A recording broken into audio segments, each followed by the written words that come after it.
Hello, this is Jimmy Sam with No Truth Podcast. Hope y'all doing fine. I'm doing great. Got Brian Blue waiting in the wings for us, and our special guest, former guest, and now current guest, Scott Francis. We're going to be talking to him about all sorts of things. He was my karate instructor back in the day. He also partially owned, I think, the gym that I lost 100 pounds in way back in the day, too. There's a lot of history with this fella. He's still awesome. And I only get to see him on Facebook, seeing what he's doing every now and then and that kind of stuff. So it'd be great to catch up with him.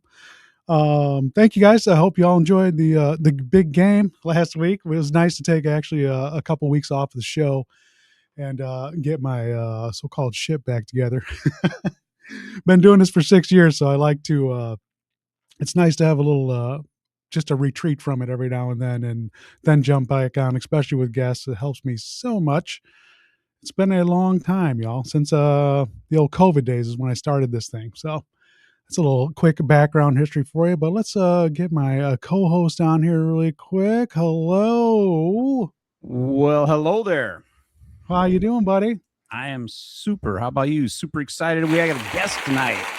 Yes, we do. Who is that guest? Who we got going on? You know this fella too. I do know this guest, but I don't even want to introduce him because I don't know what I should call him. I know him as Shihan. Yes, but as do I. Yes. There's Scott Francis. So let's just ask him how he prefers to be addressed. You got it. Let's bring on Mr. Scott Francis. Hello, everybody. There he is. Scott is just fine. Scott is just fine. Okay.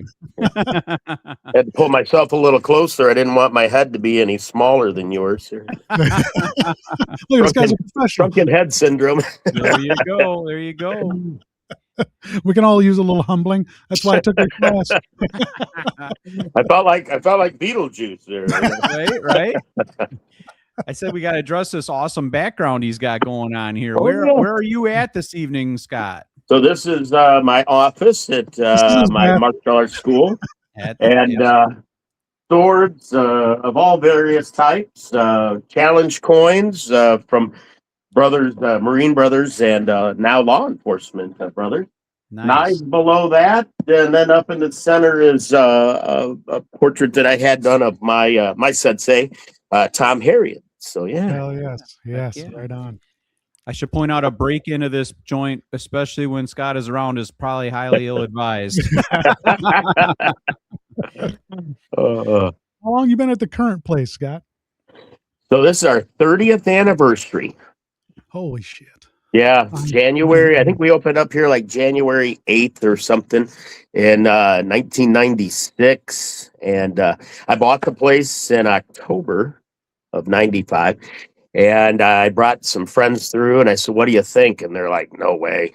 Don't do it. But I could see it, how you get this vision, So we came in here as soon as the papers were signed, did a complete tear out, put it all back together and opened up by January. I think it was January 8th.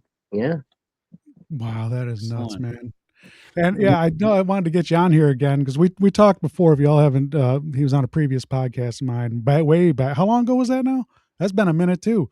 Been about 3 years or so, I would say. Yeah. And it was great catching up with you then. But I don't know if we got too much into like your whole beginning and everything like that. And all I know we did a little bit. I just famously I can't listen to myself, so I don't ever re-listen to the shows, which is bad. I just don't want to hear myself talk. But I was like, I always loved the beginning, and I know you when you're growing up, you joined the Marines. How old were you when you joined the Marines? I was 17 when I signed the papers, and 18 when I actually went in. And my time there, though, was very short. I was in for about a year. I had injured my shoulders while I was there. And so I got out under medical reasons. So I didn't talk about the Marine Corps like hardly at all for many, many years. I just didn't feel like a part of it. Even though I went through boot camp, I did everything you're supposed to do to be called a Marine. But, getting out. So, I didn't go anywhere. I didn't do anything, So, so then, I don't know, 15 years ago or so, the VFWs and Legions approached me and said, "Didn't you serve in the Marine Corps?" And I'm going, I guess you could say that, and they said, well, we need you. And I said, well, what do you need? And they said, the veterans are getting older and they're dying off, and we need people to do funerals and do parades, color guards and fire rifles and play the bugle. And just so you know, when I play the bugle, it is actually battery operated. When I look good, I'm over there in the trees, and I just hit a button and I hold it to my mouth, and that's Let it rip. let it rip. That's awesome. So that's kind of my way of giving back, I guess. It makes me feel a part of it when I can serve other veterans. So yeah. That's great. How'd you blow out your shoulders? Or did you have a pre-existing condition? Just got worse? Or There was something I think that ended up I was probably born with, but then when I was in boot camp, we had your rucksack, your backpack, whatever, and they have these straps that you pull down and then it cinches it in place. Well, mine were broken, and I said something, and you're in boot camp, so shut up and deal with it. So then when I got to an Army base, which was where my MOS training was at, Fort Leonard Wood, Missouri, they sent me to sent me to the hospital type of thing, and they took a look at it and made a call and said, well, you have two choices. You either sit behind a desk for the next 6 years, because I had enlisted for 6 years, or you can get out under a medical purposes, but still with an honorable. And I hemmed and hawed and thought about it, but I went in to be a heavy equipment operator. I was a 1345. I don't think I could have sat behind a desk for 6 years. So we finally come to the conclusion, and I got out. And like I said, really didn't talk about it much. But now I'm, in a lot of ways. I ride with a motorcycle club called the Marine Vets MC. We do a lot of fundraising for veterans and that. So I'm part of that brotherhood. And I help out wherever I'm needed. So yeah. That's cool, man. Yeah, I dig that. That's just like, I can't imagine you sitting behind a desk ever. So that's the most busiest man I know. You're like at least a year or two older than me. And what's the most recent thing you're doing now? What is that? Just because I that's how I got you. I was like, what's he doing now? I was like, what's he doing in this cop uniform? What's going on? Oh yeah. A couple of years ago, a fellow martial artist, Tom Richardson, a friend of mine. He was a student of mine at one time. He was a student of Bob Corwin's and such. And he was a boxer at one time. And so he approached me and asked me if I'd come aboard with Earlville PD. Well, let me rephrase that. He asked me if I would start training law enforcement in like defensive tactics. And I said, yeah, I said, I used to do that 20 years ago, but then the cops got pretty secure with their guns. And so I don't need that defensive tactics stuff. We got guns. Well, now they kind of frown on it when you shoot people, So I said, absolutely. And he said, but it would be to your benefit if you kind of became one of us. And I go, I wasn't quite sure what he was saying. And I said, well, I'm too old and fat to go to the academy. That ain't going to happen. And so he said, no. He said, no. He said, you just have to take some training. So I've done like 40 hours in just basic firearms and tourniquets and mass shootings and packing the wounds. And then I started taking the defensive tactics programs that they want taught, and they want it taught their way. So I started handcuffing and pressure points, and even got into some Gracie jiu-jitsu. Oh, wow. Yeah. And then the latest was a company called Controlled Force. They're actually located here in Illinois, but I went to Vegas to do the seminar and such. So, but right now I'm just kind of dealing with a few injuries, lower back and my right knee and I got, you guys ever heard of trigger finger? Yes. I have trigger thumb. Oh, yeah. So there's my regular thumb movement. Yeah. And that's as far as this one will go. Oh, really? It snapped right there. Don't do that. Right? We don't have insurance, Scott. Stop. Oh man. I'm insured through the VA, so we're There okay. you go. Okay. So about 2 weeks ago, they gave me a shot, and I mean, I can do that, but it hurts. So they're going to give me another shot, and then if that doesn't work, we move into surgery. But I think it's like a 15-minute surgery. You take a local, and it's done in no time. And they tell me once it's done, you'll wish you'd have had it done before because the shots hurt. Oh yeah. And but they said you'll have full movement. So you got to, go over the hurdles, jump through some hoops, and then you'll finally get there. So we'll see. Right on. Yeah. Yeah. Very good. But yeah, I do work down at Earlville from time to time. I tell you, being from Sandwich, we used to kind of snicker at Earlville, and I love that town.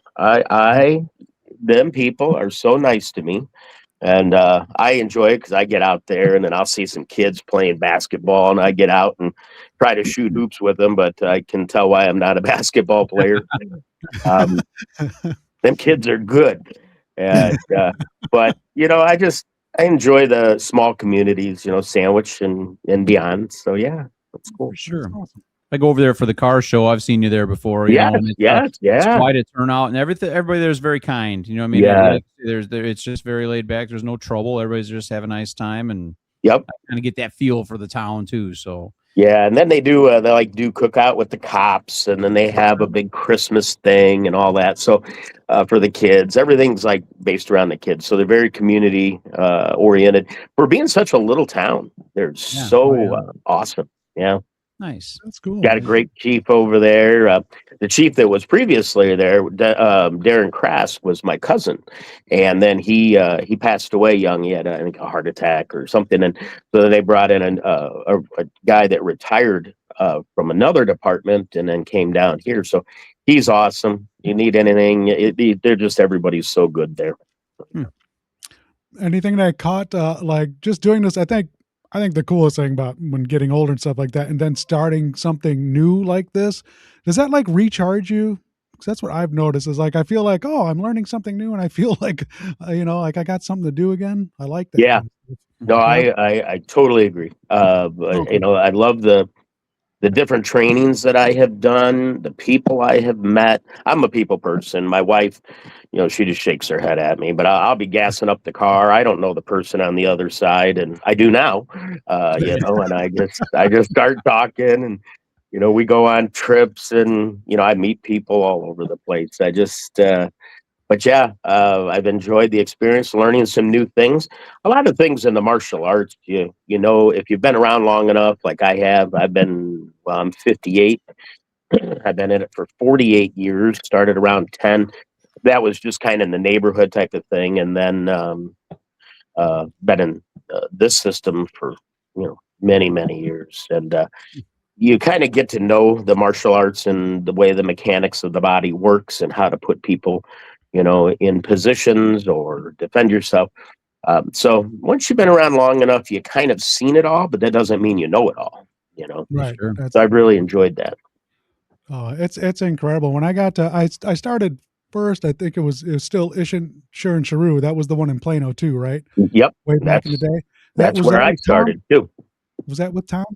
Tom. Yep. Yeah. Okay. And, well, I was super out of shape young kid, and I loved it, but I was just, at the same time, I was like, ooh, I don't, I didn't want to do it. Then as I got older, and I was like, man, I just want to try this again. I always seen you up at we'd always run into each other at the restaurants and bars, whatever like that, and just hang out. And I always just like it's so funny, at a bar, anything could happen, but it was always cool when I seen Scott come in. I'm like, oh, ain't shit gonna happen tonight.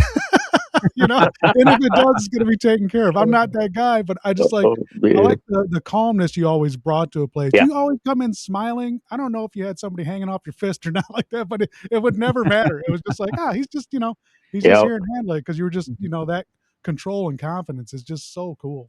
Well, I think that's one of the reasons that Tom had reached out for me because, I had that personality, if there's an issue or we come across something or it's, in the police world, we call it de-escalation. I just call it being a person talking to a person, and kind of trying to read the situation, read them, and what can I do to bring that situation down. But I've been doing that all my life, in the martial arts and those kinds of things. You're, and here teaching, I'm constantly dealing with parents and, situations. So you just try to de-escalate, like they say, and bring it to a tolerable end, hopefully, So. Yeah. To touch more on what Jim said about the beginning origins, at what point, at what age or whereabouts, how did you get initially involved in the martial arts? I mean, at what age, I kind of want to do that. And then where did it flip into being, I think I'd like to do this forever.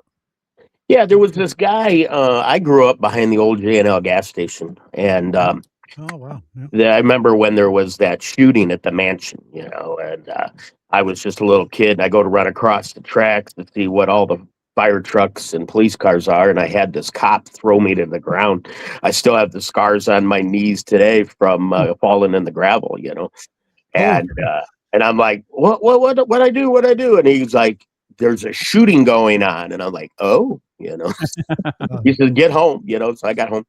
But the mansion there, which is now looks beautiful, but back then it was pretty run down. But there was this guy that would be doing kung fu over in that yard, and he had the actual kung fu uniform, and it looked so cool. Yeah. And he was a long-haired hippie. I wouldn't know his name or anything. Okay. And I think he was kind of, transient. I don't think he was around too terribly long. But he would teach us kids. We'd go, what are you doing? And he said, try this and do this. And it was so much. I wasn't a sports kid. I now looking back, I wished I had. But I never felt good enough to be a part of any of that stuff. And the martial arts ended up being my own thing. And I could progress at my own pace. I didn't have to impress anybody. And I didn't have to, try out. You just do. If you want to do the martial arts, you can do the martial arts. You don't have to try out to be on the team. So, right. So that's why I got into it. And then at some point, I had a friend that was going to the Plano YMCA, and his mom, said, "Yeah, you can jump in and ride along." And went over and signed up. And my mom had, what are you doing? Now, if I'd have told her everything that we were going to be doing, she would have probably not approved. Like punching and kicking each other and things like that, But I think I told her it was some sort of Asian workout routine, and Okay. so she kind of left it there, and I just kept going with my friends anytime I could get a ride, and then finally my parents started giving me a ride, and then by the time I hit 16, I'm on my own, so I kept going, and then stopped before graduation because I knew I was going into the Marine Corps. And then, like I said, I was only in for about a year, and then when I got back, I jumped right back in. My sensei, get in here, and it was awesome. And the nice thing about like sports and things, you meet friends and that kind of stuff. But I wasn't in that environment, and a lot of those friends are from school. Well, in the martial arts, you got like here at the dojo, we have people that come as far as Morris, Mendota, DeKalb, Aurora. And so these friends are lifetime friends. I mean, Yeah. I have friends that, they've been friends all my life. I've been to their weddings. I've been to their kids' weddings and watched now grandkids being born. So it is so crazy, it's a good time though. Good time. Absolutely. All right. You got anything else, Blue? Yeah, actually. So when you say about that, friends, I mean, just the amount of people, I mean, I don't even have to ask you. I know, you know what I mean? It's just crazy. And I mean, it's got to be a really nice feeling because you've been in this long enough now. Like my son was in it, and I forget what age, but he was a little guy. You know what I mean? But now, if you run into him at the fair, it's like, oh, Mr. Blue. You know what I mean? And it's always that. It is Blake. It's Mr. Blue. You know what I mean? And it's just how it always starts. But it's got to be really rewarding to think about all the lives you have touched in that because. I mean, even though some kids might be in it 6 months, some might be 6 years, some might go all the way to black belt and become their own, teachers. But there's all the different levels. But it always is going to be something they'll remember. You know, there's not gonna be any of these kids is like, hey, 30 years old, would you? Well, you know what? I was in karate for a little while, and you know what I mean. They're going to remember you, and I think that's just awesome. It's you know, you're definitely going to be implanted and printed in all these people's lives, you know, and that's really cool to do something like that. Yeah, I've taught over 4,000 students that I have some sort of record of, and out of those 4,000, about 40 of them have made it to black belts. So that's 1 out of 100, you know, percentage. But like you said, whether no matter how long they got here, as far as I'm concerned, they're family. And like your boy, let's say, now he's graduated now, right? Yeah. Yep. But I've had kids that were here when they were kids, and then they end up coming back as adults. Sure. I had one young man, he was here when he was a little kid, and then he came back as a teenager. And oh my God, this kid was just full of piss and vinegar, I tell you. And then he left again, and he went off into the Marine Corps. And then came back now about 5 years ago, and he's a grown man with kids of his own, and he started back with his kids. Nice. And he's one of my brown belts now. And he said, I'm starting back to finish something that I started a long time ago. Yeah. So, and you always have that. See, we're one of those schools, we don't do contracts or anything like that. So you can come and go as you choose. You know, you got interest in another sport, go out for that sport, come back when you're done. You always have your space, you have your rank, you have your spot, jump right back in. To that point, Scott, it's like that stuff never goes away. As I said, I think I only got back into it. I don't think I did a year, but I still have that stuff. Look at this guy. I really am. I'm just like, dude, I worked my butt off for that shit. And I was like, and he does not just give belts. They had like these things they call them. It's got like belt like McBelts or whatever like that. Yeah, we call them McDojos. Yeah.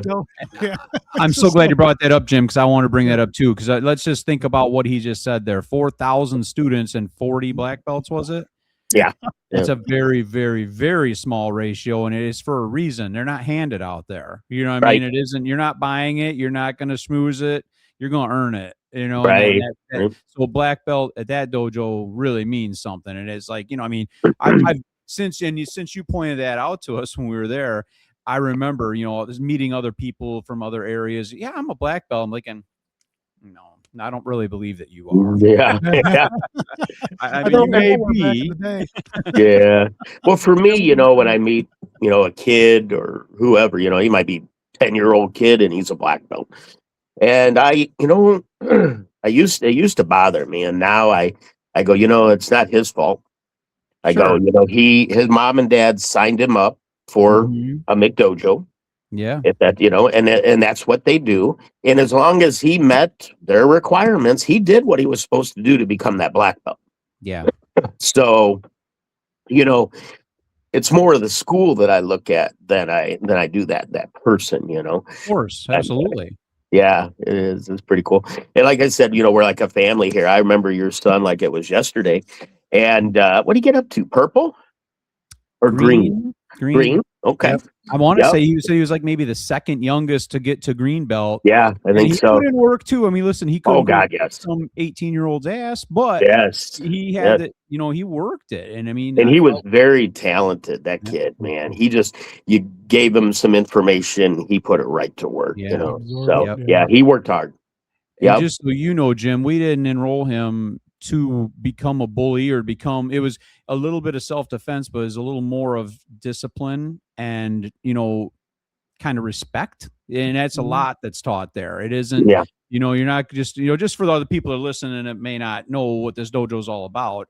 You know, he was at the right age to get him in there. And it wasn't, he's a bad kid and didn't listen to us. It was just a situation where, listen, I want him to know that, you know, when, you know, you're told this, it means do it. And there's other little things like, hey, you know, you'll pull me aside, Scott, and be like, if there's problems in school, you let me know, and I'll, you know, we'll make it a little extra hard on him tonight, or whatever. You know, if he's acting out or something, you know, thankfully he's a good kid, but you know, I mean, it's some things. You know, this is all it's all about. It isn't just punches and kicks. You know, right?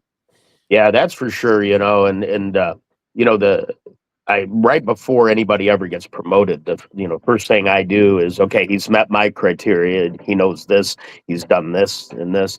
And then I go right to the parents and I say, now, how's he doing in school? How's he doing at home?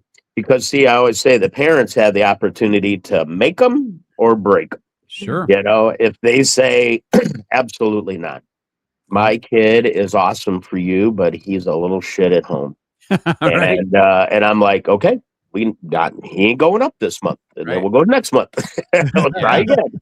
So grind it out. Yeah, for sure. It was fun. I really enjoyed the class when I was in it. It was so fun. I sweat my ass off, and we would just, there'd be a fair amount of sparring. Yeah. But the training sessions were the weekly, just week in, week out, was just so fun. I caught myself. I was riding my bike no-handed, doing all the katas. I think I told you that before. It was just like I got into it so much. I was just like, it gave me something to focus on. That I tried that on a motorcycle once. It don't do it. So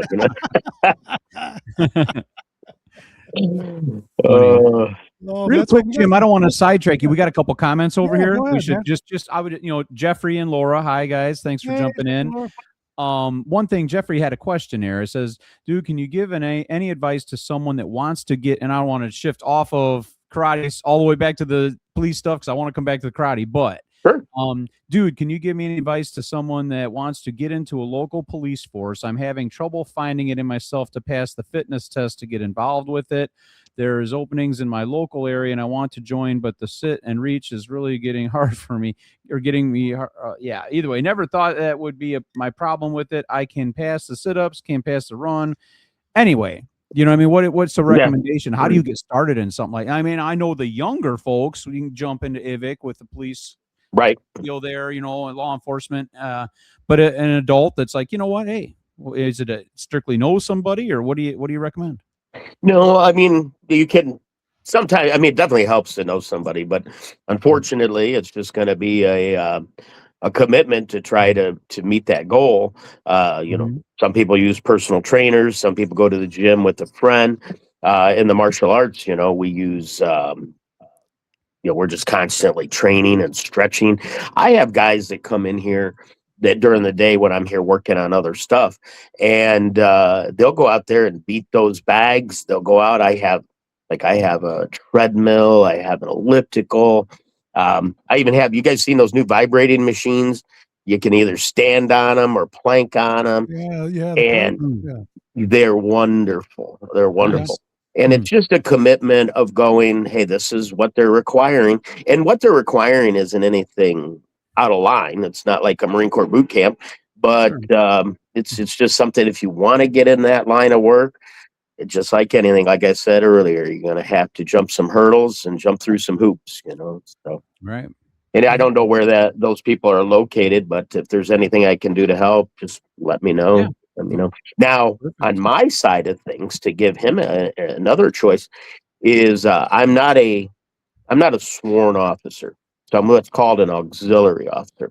Okay. Now I have a badge, I have a gun, I have a bulletproof vest, I have a squad car, and the difference is that a police officer has had all those years of months and months of training. So if I come across a situation and I take care of it, whatever, but my arresting powers comes through the officer that I'm on duty with. Okay. So he could look into that, and that would help him in his area, see if they have an auxiliary program or anything, and that at least could get his feet wet and his foot in the door. Yeah. What's the next step for you to get to that level of arresting officer duties? Mm-hmm. Yeah, so the next part of that is actually I would have to do some schooling and such, and then become a part-time officer, which being auxiliary, I'm still paid. It's a paid position, but a part-time officer would, come with probably some benefits and things like that. Yeah. I don't think I'm probably going to go that far with it. I don't really have the time. I'm really kind of wanting to get through this thumb thing and this knee and back thing, and then get to training officers because I know so many. It's kind of sad the world we live in today. Kind of hates law enforcement, but I know so many great cops, and if I could do something to train them and help them, so their use of force is as minimal as possible, and their risk of injury to themselves or others is as minimal as possible. What more could you ask for? So that's really where I think my talents and skill set are taking me. Yeah. Yeah. Very nice. That's so cool to get into that as of now, because I know you've always had like police officers and security guards and stuff coming to you for training anyway, right? Did you ever go out and do that anywhere? Like, did you go to like police stations or whatever and help do like courses or any kind of a talk or anything like that? Do you ever do that kind of stuff too? Cool. And we've even done like I said, law enforcement officers are a different breed. They gotta years ago it used to be they have to want to do it. Now in Illinois there's a requirement that there has to be some sort of continued education within the defensive tactics world. So that's where I come in. This is being now mandated. So, which is a fantastic idea because, like I said, years ago, if they didn't have to do it, they're not going to do it. And if they're not paid to do it, they're not going to do it. But which is so funny because, to me, you look at somebody who, let's say, really muscular police officer, and he spends hours in the gym, but yet doesn't want to learn how to protect himself, Right. And so that's, like I said, with this mandated training, it's kind of flipping that around a little bit, which is really cool. So that seems like a good idea, just to keep you sharp. If anything, you can be the biggest bad you want, but it'd be awesome to just have a judo throw in your pocket, just like, I can just bat, it's just it's so, and with UFC being so huge and all that kind of stuff, I mean, because that was new for you too, because you focused on it's Isshin Shorin-Shuru, right? Yes. All right, and that's fantastic. It's awesome. You remember that? Oh yeah, dude, trust me, it's in there, man. You drilled it in. It was just like I'm very proud. I still have my gi, bro. I got it all. Awesome. Does it still fit? Man, I need to upgrade. I think. I always tell people black belts should come with an elastic foot in there because my belt keeps shrinking and it's there you have it. Yeah. So you've noticed the ebb and flow of the whole everything, because you basically were around when martial arts got into America, right? Kind of like when it was like just starting. Yeah, well, I was born in '67, so it was already here. It was in the probably mid to late 50s and then early 60s, and all this stuff was coming over from Okinawa. And who's in Okinawa? Well, in other parts of the world, but who was there? But Marines are stationed in Okinawa. So a lot of these guys, they had nothing better to do during the day. So you might hear of an 18-month black belt. It took them 18 months to get there, and you'll go, oh, that ain't right. These guys were in the dojo 12 hours a day. That's all I had to do. 12, that's all they did. And so then they would come here back to the States, and then they would start teaching, and it was something totally new. In fact, where I'm located at 131 Southwest, so we're in between 34 and Derailed, the bar. Just around the corner at what's now Terpster's carpet place is that when I was a kid, that was a Jehovah's Witness church. And then before that, it was the theater, Sandwich Theater. So you're going back to the 40s, 50s and stuff like that. Sure. But upstairs, there used to be a couple of, I believe they're German, Pete and Joe Briel. And Joel, he's a gutter siding guy by trade in the area, but they used to have a weight gym up there. And back in the 60s, by early 70s, and my sensei started teaching there when he was a brown belt. So it's so weird that I'm teaching not even a half a block from where he got his start of teaching. So it's pretty Wow. cool. A lot of information there you probably didn't know or didn't need to know. I actually knew Peter Briel. Do you? Yeah. Oh my God, he was funny. Oh yeah. Yeah, he was funny, and so he had a daughter my age, and my mom and his mom were very good friends, and we'd always hang out. You know what I mean? And wow. He was always so intimidating, like, stay away from my daughter. You know, I mean, that type of thing. I'm like, yes, sir. Yeah. Done and done. Yeah. I mean, we're little kids, Jim. I mean, I was like, when this was happening, I was like 9, 10 years old. You know what I mean? So it wasn't anything like that, but it was just like, right. Ever stay away from her. You know? Yeah. Like, okay. Yeah, I knew them. See, I worked years ago. There was a lumber yard in Sandwich called Linder Lumber. Yeah. And I worked there a couple of different times. Once at one point I was in the yard and delivery and a yardman. And then when I left and then I came back, then I went to inside sales and customer service. And I estimated houses and things like that. So that's how I got to know Pete and Joel, because they were in there all the time. And Pete, he was just a character, that guy. Now, and Joel was always very soft spoken and just one of the kindest people. I got to tell you a story about him. So here I got, well, I don't know how long you guys on for anyway. We got time for you, Scott. All right. So I got to tell you a good story. So like I said, even though I wasn't in the Marines that long, that heart is there. And so I had this new student come in, and him and his son started, and he's a Marine. And we always say you are a Marine. You are not, you're not retired, or even though you're retired or you're not active, you're always a Marine. Where somebody would say, I used to be in the Army, or, and we don't say that, So once a Marine, always a Marine. So he came in one day and he said, I got something for you I'm going to bring in. And I'm like, oh, okay. And so he came in and he brought me this bag and sits it down, Ziploc bag. And I says, what's that? He says, well, when I was in the Marine Corps, he said, I was counterintelligence and I was stationed in Okinawa. I'm like, oh, okay. And he said, while I was in Okinawa, I had an opportunity, and he went over to Iwo Jima. And when he was in Iwo Jima, he got this bag and he filled it with the sands of Iwo Jima.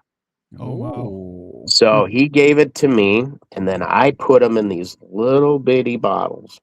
Nice. And little jars with a cork top. And I've been giving them to every Marine that I see and saying, you have parts of the sands of Iwo Jima. Because if you do the history on it, that was a Navy Marine thing. And there were so many Marines that lost their life. And you think about the, who the hell gets sand from Iwo Jima? And then there was a John Wayne movie, if I remember right, Wow. Yeah.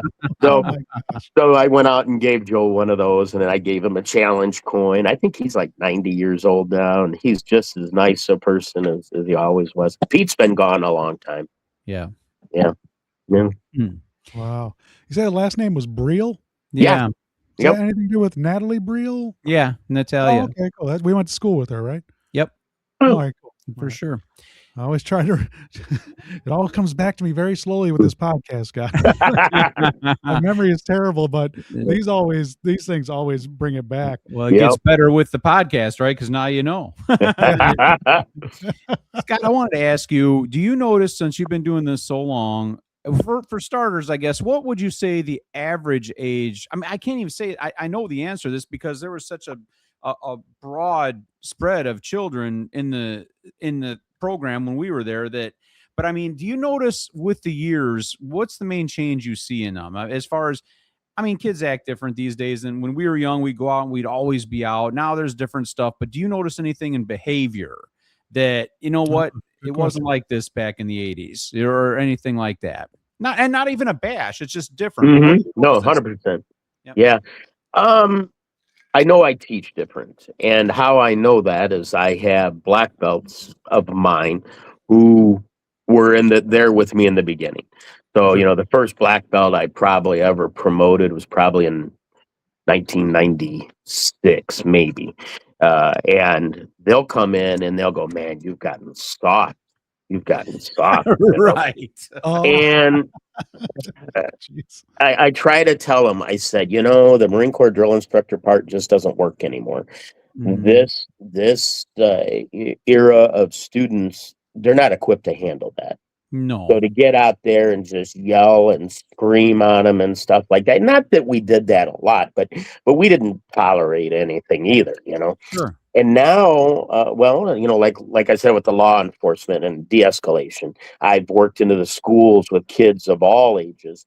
And you start to realize, you start to wake up and look around you and go, you know what? There is something called ADHD, which as an adult I was diagnosed with, Okay. Sure. There is a such thing as autism. There is such a thing as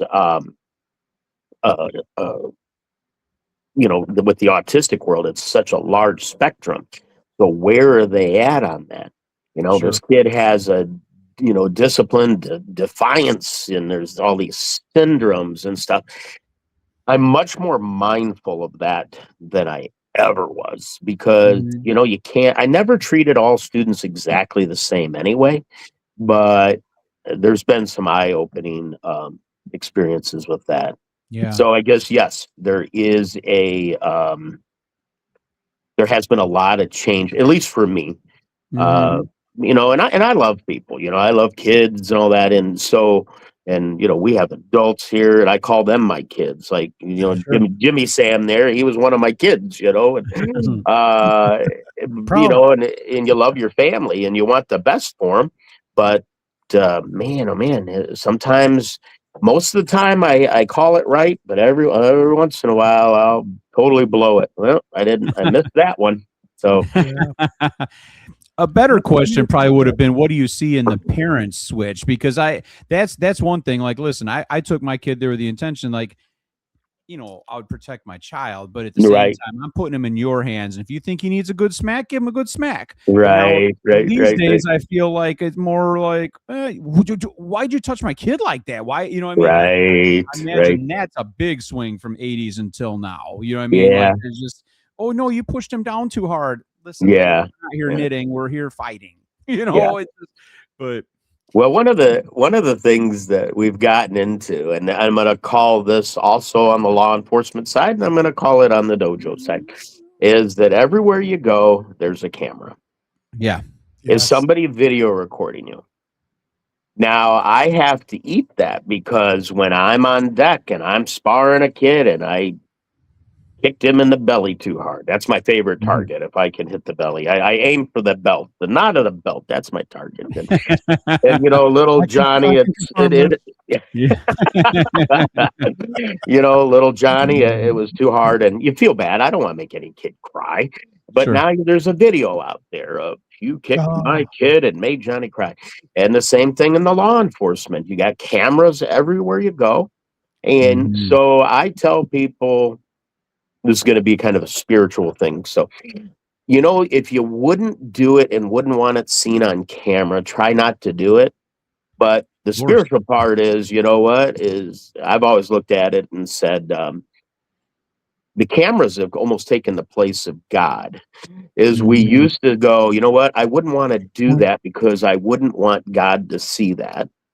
And now it's everybody sees it, So what, you might have not done before, now it has even bigger ramifications. I've not had any major problems, but it's there. You think about it, Yeah. It's weird. I noticed with the even just with the internet coming online and shit like that, Scott, I would used to, I'm a pretty wild guy. I don't know, whatever you'd say about me, but I would say whatever the hell I wanted to a lot more. And I hate that I check myself before I say things. I know there's certain words and topics that are taboo, but I don't do that. Like, if we were just talking, you and me, we'd say whatever the hell's on our mind. Right. But now with this stuff on, I feel like, oh no, but they could pull this up any time in my life. Right, for sure. Or something like that. But man, I'm living my life. It's my first time being human, like, I don't know, I'm talking shit and I'm having fun. I'm trying to get something across. Maybe it's crass or something like that, but I'm not, that's a very good point, man. It's just a whole different reality now. The eye of God, this freaking camera. Yeah. You're worried about it, you know? Yeah, I mean, we even have cameras now in the dojo. In the dojo and outside of the dojo, we've had several attempted break-ins, and I had a guy. I've had you wouldn't believe some of the things I've dealt with here, but you know, we have cameras now too.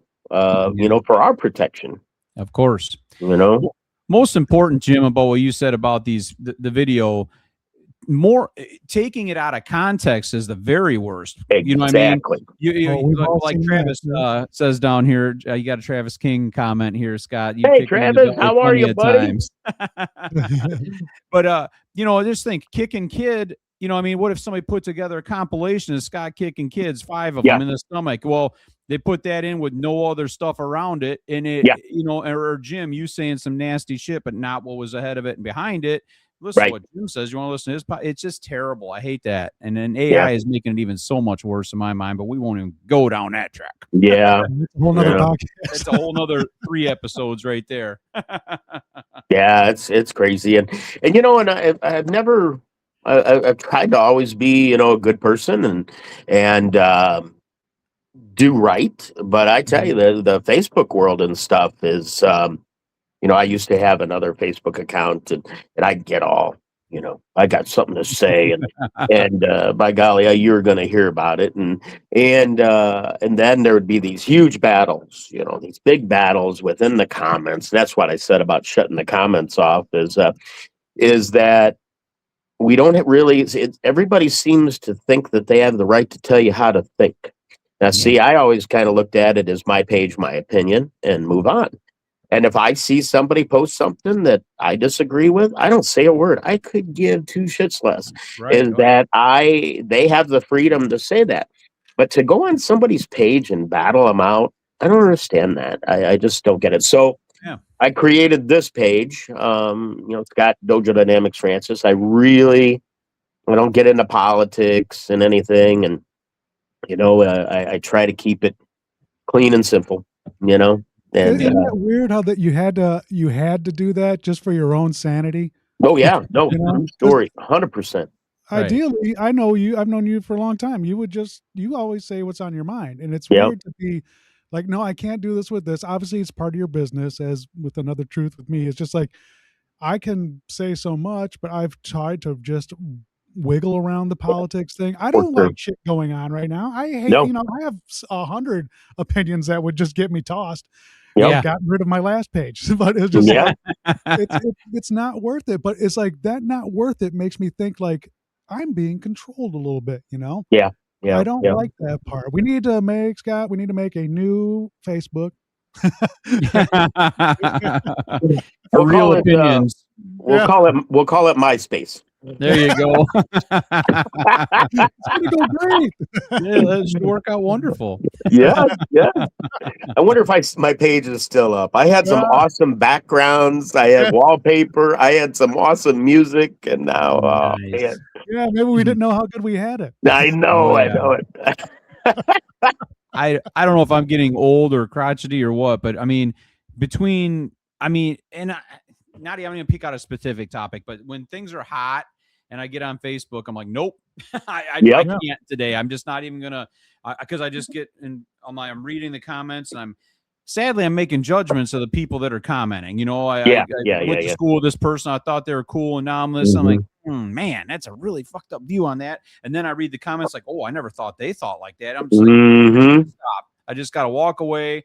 And I try to just be neutral all the time, and it's tough on there though, because it just, and like I say, it's so far. It isn't like there's not even a shred of common ground. It's like you are far over here or far over here, and there's no meeting in the middle on it. I don't know when it got like that. It just seems like, before we could just agree to disagree and move on. Now it's like, you know what, just block me or unfriend me if you want to talk that. And it's like, seriously, we got to be like and that? You're talking to your dad, you know, like, no, Dad, I can't talk to you anymore. This is all, you know, we don't agree. So I'll never talk to you again because of some asshole that controls everything, you know. Yeah, but did you guys see in the news, like in this past week, a father and daughter got in an argument about politics, and he shot and killed her. his own daughter. See, that's why and I'm like, I can't.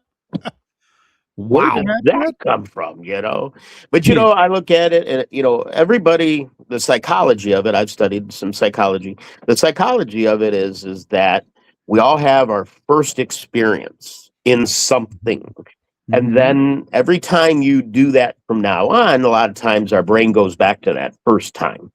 Oh yeah. I think with a lot of the politics and stuff is the first time they heard something is from somebody that they hate or, dislike very much. Yeah. And so like, if I say something that's similar, then you hate me as much as you hate them. Yeah. I didn't do that. No. But I have a right to have an opinion here. And it's just the world. There's so much hate. So I really I just keep it low tone. And, you guys see my van? Yeah. Yep. And people look at it and they like want to make it political. And there was a guy here in front of the dojo the other day walking around at video recording it. So, what's the van? What don't I know? Well, I took my custom van. Well, when I was taking care of Jim, since I last talked to you, I was taking care of a man by the name of Jim, and I took care of him for 3 years. And he was in stage 4 kidney failure, and so I moved him into my rental house, and I took care of him in his last days, and so he passed away a year and a half, 2 years ago, I think in May. But and he was a little black guy, and we talked about everything. He told me about racism and what it was like in the 60s and 70s and stuff, and we just talked. There was nothing off limits, and we talked about everything. He taught me so much. And so I had ripped out everything in my van. I took out all the extra seats and everything, so I could get his scooters and wheelchairs and everything in there, in and out, whenever we went somewhere. And so then once he passed, then last year I was kind of bored, and I said, you know what, I'm going to paint my van. So I bought some rattle cans. I spray painted it black. I put American flag on it on both sides, and it's distressed, like it's seen battle. Then I put bullet holes, not real ones, but bullet hole stickers all over it and stuff. So it's just me, and it's got the Marine Corps sprayed on it and all that. So this year I'm going to make dog tags that go along the top, what's considered the high top of the van, and I'm going to put veterans that I've lost in my own personal life, and I'm going to put their names on there and such as that. Oh, but that's cool. I get people looking at me, and you can tell they want to make it political, but it's not. It's just me. Like if you were to take a canvas and do a painting, that's you. And I have people that you can just tell, and there's nothing there they can touch on because it's not political. It's just me. But I love America, and they want to get your ass about it. It's just crazy. I don't get it. No, that's part I love about America too. I know we're in some difficult times right now, but we eventually swing. We take such big swings, and oh my gosh, let's make sure everything is this or everything is that. But eventually, we usually come to this cool little middle ground where, like, all right, well, we went a little crazy there for a while. We went a little crazy this way for a little while. Now how do we deal with this together? I mean, as far as a country, we've been through a lot of shit, but we've also done a lot of good, in general. For sure. Other countries look up to us. So, in my own defense is that I tell people is that, I don't tell people. People will tell you that, what, no matter where we're at, Scott will be there if you need him.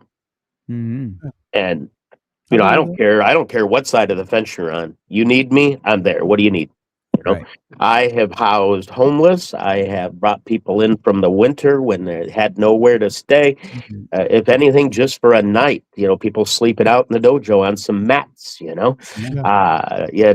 AC goes out. And again, until they can get it fixed tomorrow, is that come on in. The dojo, we have AC now. We didn't probably have it back when you were there, Jimmy Sand. Oh, Yeah, right. They say they're talking about them getting soft. They got AC in there now, Jim. Oh, It's man. sweat fest. It's comfortable. What's happened?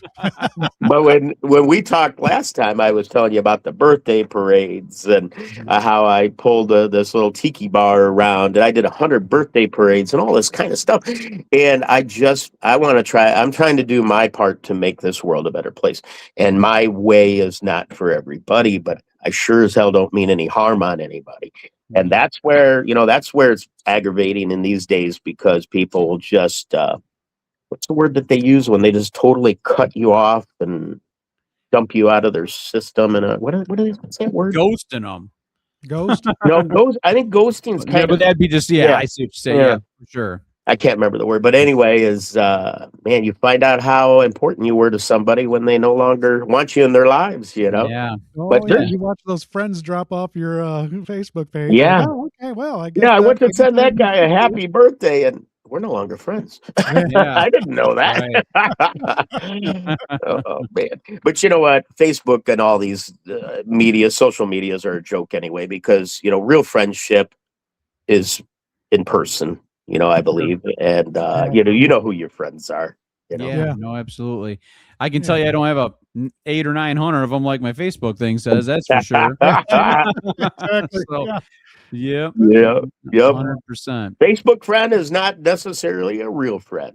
And, I just hope it's like you could but you can at least root for each other. Be like, man, no Yeah, matter where things absolutely. at, Yep. Like, and especially Scott, like you coming through for some people, that little gift of be like, man, I just need I need a day, I need a night to where I could sleep somewhere safe. Yeah. That might be the antithesis, or not antithesis, the way that somebody gets their shit together. Just Yeah, a little kindness. Be absolutely. like, all right, I got a moment. I'm safe. I can breathe. Maybe I can get my shit together now. Yep. And I'm We- taking people to rehab, and I've asked, somebody says, man, I really want to go to church, and I'll go, what church you want to go to? And they'll say, and I'll say, I'll go sit with you. I don't care what church it is. Sure. If that's what you need, I'll sit with you. Let's go. Mhm. That's cool. Blue and I have always talked about trying to give back and stuff like that. And I just like the way you do it. You just do it as like whatever it is. Like, Yeah, and right. obviously if it's not, you might not be a super Christian or like that, or Catholic like that, but you'll just go. That is Yeah. huge to people. Yeah. Scott, you We- gotta know that, right? We put together what we call our special missions team. And if something comes up, I'll send out a message, usually via emails, but put together a team, and the stuff we've gotten into is insane. But people needed us, and you go, you just do. I remember seeing a time somebody needed their yard mowed, or it wasn't even yard, it was farm Yeah. or something like that. Yeah. You put out the call, right? And Yeah. people just jump right on there. And that's a beautiful thing about somebody with your reach. What I Yeah. mean?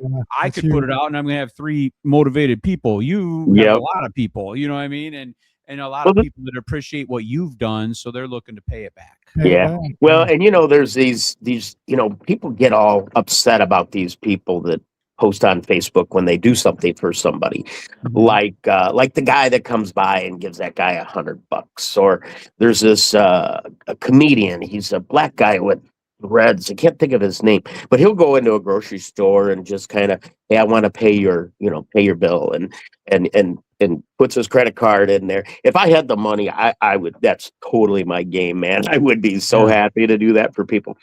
But people look at it and say, well, if you're posting it on social media, it's not, you're doing it for the wrong reasons. And my argument to them is that if somebody doesn't show people how to do it, how are they ever really going to learn how to help others? You learn how to help others by watching others help others. Right. But people just, he's doing it for the wrong reason. So I'll post out there. Like this year, I didn't post it because I just had a lot going on. But I had a friend of mine whose dad passed away. And he had let his yard go over the last 10 years since his wife passed. And we got out there as soon as I got the word that he had died, and that, everything was clear at the house. I put together a team of 4 guys. We went over there and ripped that place apart, just the front yard. But so because he lives in a nice subdivision, and I wanted the neighbors who've been having to deal with that all these years to have a nice looking yard next to another nice looking yard. Yeah. And you know, what's in it for us? Not a day. Well, I take that back. The neighbor across the street brought us a couple of beers, and I was thrilled, you know. But we didn't do it for any other reason than it needed to be done. Do it, you know. Yeah, I agree with you 100%. And to that point, I think it's even better. It's a reminder, you know, I mean, listen, all the time I'll see something, you know, because it isn't always on my mind to be helpful and reaching out to people and just going out of my way to be charitable but when I see it, I'm like, you know, I've been meaning to do that. I need to get to it. You know, it's just that little reminder I need. And would I be a better person if it was always in my mind? Probably. There's a lot of shit going on in this mind though. For sure. It's like, you know, sometimes it slips me, but my intention's always there to be good and helpful, you know, and kind. But it's, you know, you're right. I mean, I need to see them reminders. So I'm with you 100%. I mean, and I'm not listen, it would never cross my mind to put on there like, this is to boost my ego. You know, I want people to know. Exactly. It isn't. Exactly. And as long as I don't feel that way, I don't really care what anybody else thinks about it. It's not, you know, it isn't some self, you know, praise thing I'm looking for. It's just exactly. In fact, and that's another situation that we were talking about earlier, not before we came on, but is that how, you know, cut the comments off. I didn't put my post out there for you to comment and make me feel good about what I did or bad about what I did. I put it out there because I'm a teacher. I'm a sensei. I'm in my motorcycle club. My name is Sensei. In the law enforcement world, I'm a sensei. Life, you know, my whole life is a sensei, and it doesn't mean that I've not failed and not made mistakes and not done things wrong and have regrets and wish I could change things. But it means that I keep learning and I want to continue to help the world learning too. You know, keep learning. I'm 58. Right. I don't know shit. Right. And, you know, to that point, Jim, I'm sorry. I'm yapping here, but I wanted to come back to this with your friend that you helped in the end there, Jim. You know, think what you learned from him just by being a good person and reaching out for him. The stories he could have told you about the racism and everything else. It's amazing. And you know, by you just being there and helping him is what opened all that up. And that's great. You know, I mean, that's maybe the payback you got and didn't even realize you were getting is the stories and, you know, but. Yeah, I had a lot of, you know, what's in it for you type of thing. I says, you know, what's in it for me is this man has months to live. You know, it ended up being 3 years, and I'm going to make those damn 3 years the best 3 years he's had in many years, if not ever. We laughed, and I found out I got in trouble by the dialysis nurse because I guess you're not supposed to drink a lot when you're and Jim, we'd get together and you know, we were, you know, having wine coolers or whatever, you know, Bartles and James, you know, so and once we would get done, you know, then I'd take him to dialysis on Monday, and they were like, holy shit, we pulled so much fluid off him today. What are you doing? I said, oh. So they had to sit me down and tell me what I could and couldn't get away with. And they were really nice to me. They said, listen, we understand. Yeah. So just so you know, off the record. And I go, yeah. And they go, he can have whiskey because he's going to get his buzz, but little fluid. Yeah. All right, okay. And I'm like, sweet. Yeah, point taken. Me and him, we were doing whiskey. And but my point of that is that his last 3 years, we had just such a wonderful time. Yeah, just a great time. And being silly, and he wanted a shot of whiskey. I had to limit him though because he'd keep him going. But we laughed and just you know, I know that he had. I mean, I was beside him the night he passed. I had my chair. I had a little recliner right next to his hospital bed, and again, it was in my rental house that I had at the time. And he passed, and you know, he was never alone. Yeah. And in that moment, you can know that, I mean, it's always tough, but you gave him a great last 3 years, and that just and he appreciated that, and you did the best you could. So it probably makes that whole situation a little bit easier. And the funny part was like he had, he has a family. He doesn't have any kids of his own or anything, but he had cousins and an aunt and all these people. And so he'd get on. I taught him how to use a smartphone. I brought him out of the flip phone era. And and then I showed him how he could go with a little can like we're doing right now. and we were talking with one of his cousins, and I can't remember the name offhand, it'll come to me. But he's like, yeah, Scott's over here and he's cooking me supper. And he kind of put the camera on and panned me. And she looked. Now, you got to realize I'd been doing this with Jim for well over a year at that point. And she looks and she says, he's white. Oh, jeez. And I'm just dying laughing, because he was a Marine. I see on here Ricky Johnson. Yeah, Ricky's a new fan. Thank you for commenting tonight, Ricky. Yeah, thanks, Ricky. Semper Fi, baby. You got it. But it was so funny. And, it just showed, it proved right there. It didn't matter your damn color. I could care less. I just, people help people, man. That's what it is. Absolutely. I think there's no better way to end it than that, Scott. I mean, thanks again for coming back on. Obviously, if you got anything else going on, we can help shout it out or throw you on to promote what you're doing. We're here for you. We appreciate you. And yeah, man, just keep doing exactly what you do, man. Well, very good. Well, I'm going to do a cheap plug real quick here. Please, I was going to recommend that you do promote this dojo, man. Yeah. So Dojo Dynamics, 131 South World, Sandwich, Illinois, 60548. Phone number 815-786-9296. But we have what we call a scholarship program, where if a child, it doesn't matter, a child, adult can't afford, they always have a home here. And so we provide lessons, whether they can afford or not. We're in kind of a pickle right now, so we're looking for some help. Our roof needs to be replaced, and I have estimates up to $30,000.